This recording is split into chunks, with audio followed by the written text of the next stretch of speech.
This is my introductory interview, and I'd like to introduce myself. My name is Debbie Hagee. While I've lived in the Pacific Northwest since I was 8, I'm originally from Elgin, Illinois, which is a suburb of Chicago. I've moved here with my family when I was a child because my mom's family was from this area. Well, for as long as I can remember, all I've ever wanted to be was a mom. I didn't have any ambitions career-wise. I had considered a few others, thought about becoming a graphics designer. I was intrigued with the idea of being a journalist. Even thought about becoming an elementary school teacher. But the most burning desire I had was to be a mom. My husband, Clint, is my inspiration in life, and not just because he's my husband. Clint has a very big heart, and he always is on the lookout to help someone who needs it. It doesn't matter if it was a friend calling on the phone, if it was someone he'd heard about through someone else, or even if he saw someone stranded on the highway. Clint would be there to help them anytime that they needed him. And I am trying very hard to take his cue on that. The most profound moment in my life was having our son. We were told that we weren't able to have children because it was physically impossible for me, which was pretty devastating. However, we went through the foster care system and adopted our little boy, and I had my doubts as to whether I would be able to love a child that was not by birth mine. But the moment I held that little boy in my arms after he moved into our home, and I knew he wasn't going anywhere, and I knew that we were his mom and dad, I knew I was ready, and I knew I could love him for the rest of his life and mine. There have been so many people that have been kind to us, and especially to me. It's really hard to pick out one instance.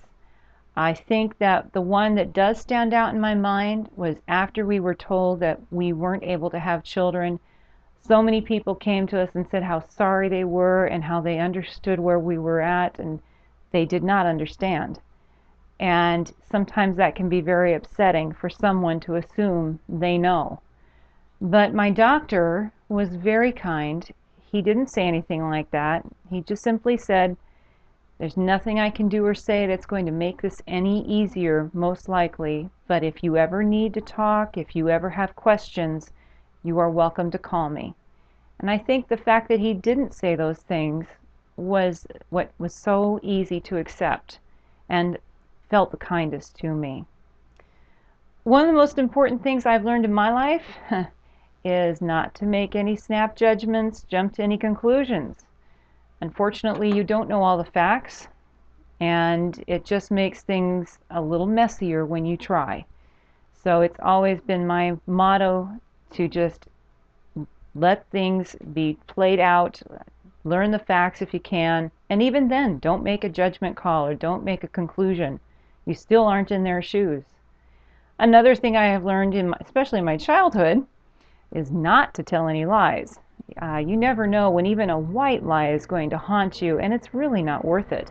It's so much easier just to say exactly what it is and leave it at that.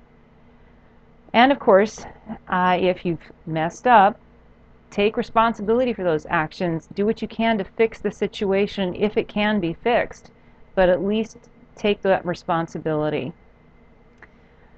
I'm sure most parents would say this, but I'm proudest of my son. I can't help be proud of my son. He has had issues with his fine motor skills, which we really didn't notice, but Child Services, when they first moved him in with us, told us he was about 6 months behind other children of his age. So they worked with him for the first 3 years of his life, and by the time he was 2, he was doing puzzles that were meant for 5-year-olds. So he'd really overcome that problem pretty early on, and I know he's going to overcome any other hurdles that he faces. Even if it means needing our help, he'll still do it. I think when I'm gone, I'd just like my family to remember me as a loving person.